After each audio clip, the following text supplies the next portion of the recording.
Welcome YouTube and Instagram. This is called Technique Tuesday. Every Tuesday I'll give a little technical exercise or approach for the members of the Creative Classical Guitarist and for you here online as well.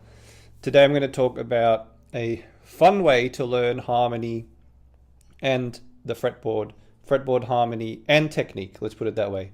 A fun way to learn fretboard harmony and technique. Harmony theory is like blah. Normally we just don't want anything to do with it. Hang on a sec. Gotta get YouTube going again. Hello. Okay. Yeah, so how does it work? So we take anything we're already learning and we can shift it up and down the fretboard. And that way we can learn a lot of harmony. The great thing about the fretboard, the advantage about the fretboard is that it replicates itself, right? So there are patterns on there that you can just repeat. I mean, for example, just a scale, right? Like a scale pattern, you can learn one scale pattern and then repeat that up and down the fretboard. So the same goes for chord progressions, harmonic progressions, and that sort of thing. So one example, a few examples here. I'm going to sort of go like progressively in terms of difficulty. So the first example I'll start with is Spanish Romance, very well-known guitar piece. So when we get to one of the hardest bits of it, here,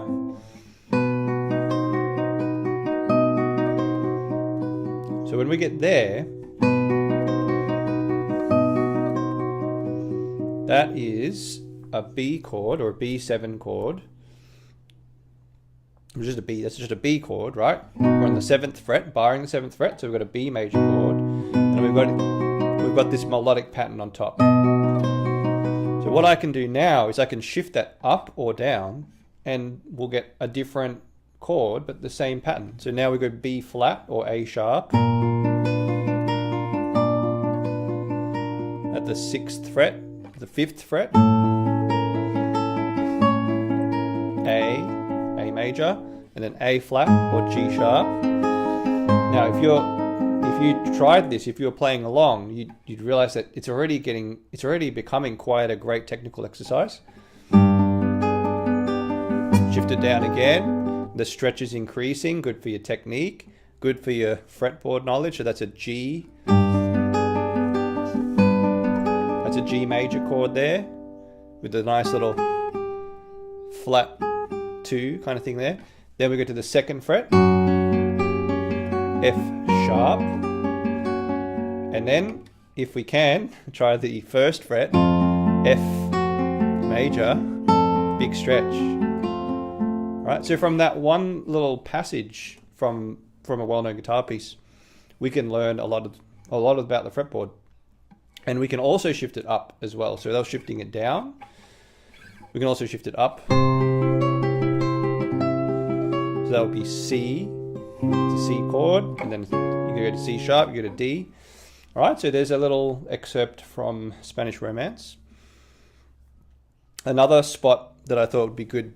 Now this is a little bit more of an advanced piece. This is Lagrima.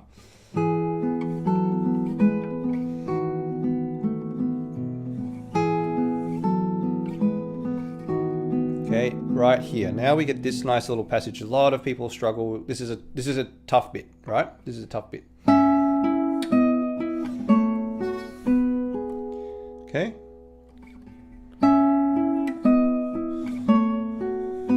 So because there are no open strings here, this is quite easy to move down or up. First we want to think, what are these chords, right? We've got C sharp minor, we've got B, there's an E pedal, so we've got C sharp minor, B, F sharp minor, and then E major. You could say it in numbers. You could say 6, 5, 2, 1. 6, 5, 2, 1. It's a 6, 5, 2, 1 progression, right? So if I say it again, C sharp minor, B,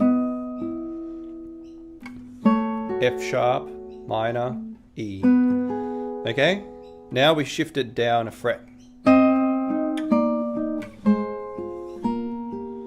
So now we have C minor, B flat, F minor, and then E flat major.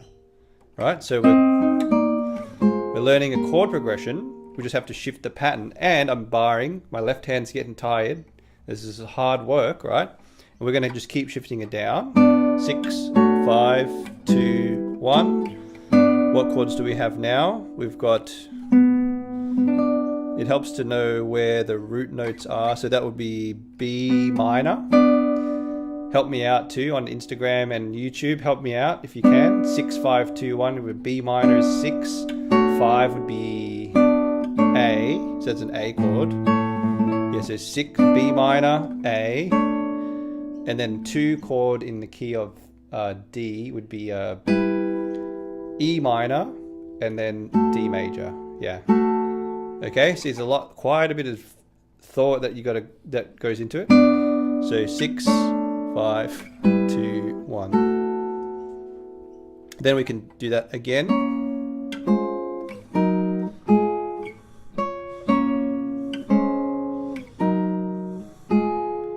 And my hand's getting super tired from this.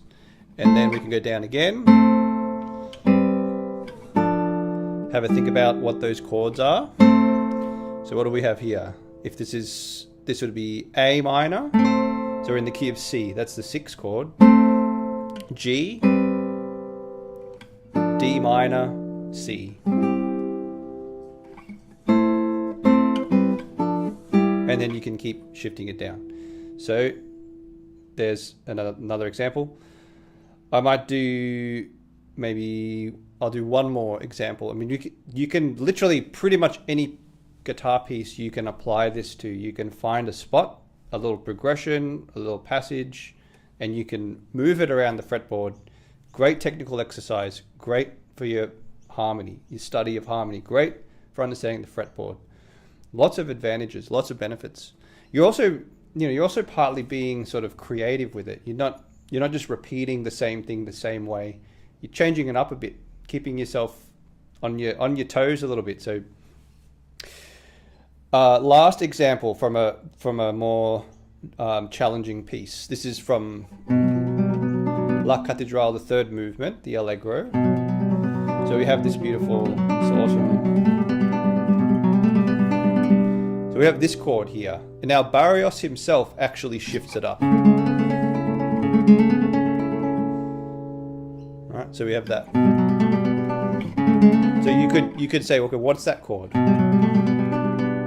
Alright, what is that chord? That's a G chord with B in the bass. So if we go up a fret, that'd be G sharp or A flat with C in the bass, or B sharp in the bass. That's an A with C sharp in the bass. This would be B flat with D in the bass. And so on.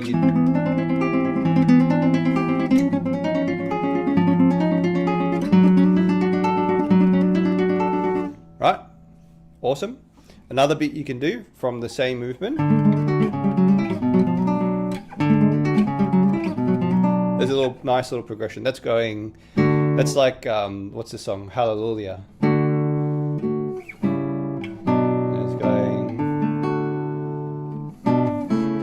It's going. So we're going from D to C sharp diminished to B minor, with these little chromatic passing tones in the middle. Okay. So we're going D, C sharp diminished, B minor. So we don't have many frets. If we go down, we've only got like one more fret. So let's go up.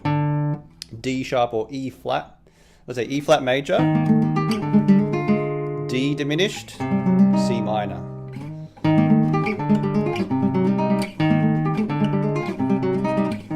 E major, D sharp diminished, C sharp minor. And then F, E diminished, D, should be minor.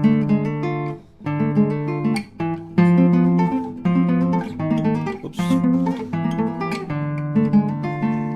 There we go.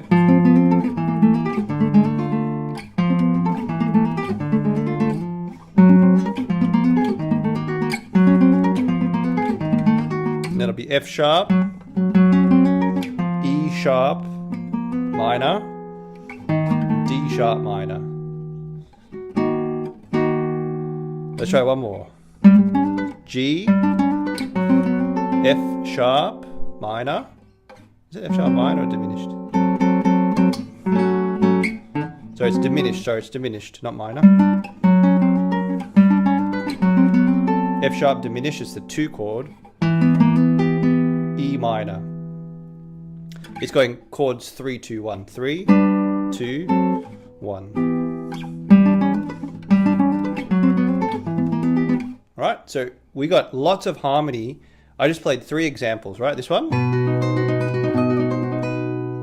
That's a B chord from Spanish Romance.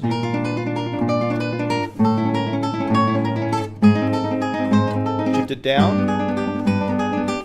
F sharp, F. Get a nice stretch, barring. Cool. Then Lagrima, we got this bit, which was a 6, 2, 5, 1. 6, 5, 2, 1. 6, 5, 2, 1.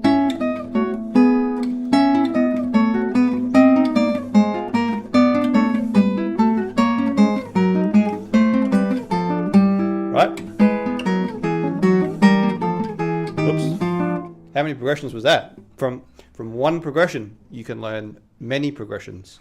That's the awesome thing. And you're getting fretboard knowledge, and you're getting a good technical workout. The final couple of sequences we found were from La Cathédrale.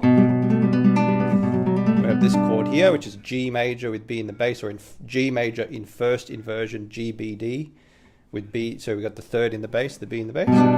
G major in first inversion. G sharp, A, B flat, with D in the bass, B major with D sharp in the bass, C major with E in the bass, C sharp major with E sharp in the bass, D major with F sharp in the bass, right?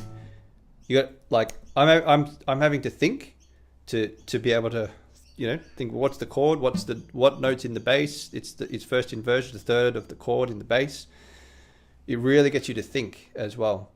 And then the very last example, this one, which is a 3, 2, 1 in minor. 3, 2, 1. All right, in this case it's D, C sharp diminished, B minor. Then you shift it up.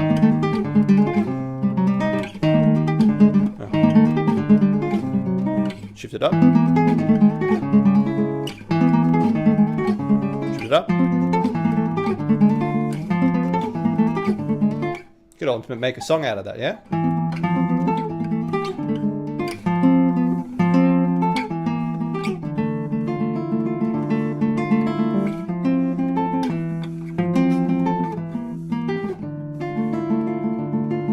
Alright, there you go. Creativity start. These are like musical building blocks you can use for your creativity, good for your fretboard knowledge, good for your harmony, good for your technique, and it's directly relevant to the pieces you're playing. It's not theory that's like off in some book that doesn't, you know, they're using examples from piano or like string quartet or something. This is exactly from the music you're playing. You're actually studying the music that you're playing and getting to understand it more. What ends up happening too, the more you do this, the more you see recurring patterns. You start to see recurring patterns across different pieces.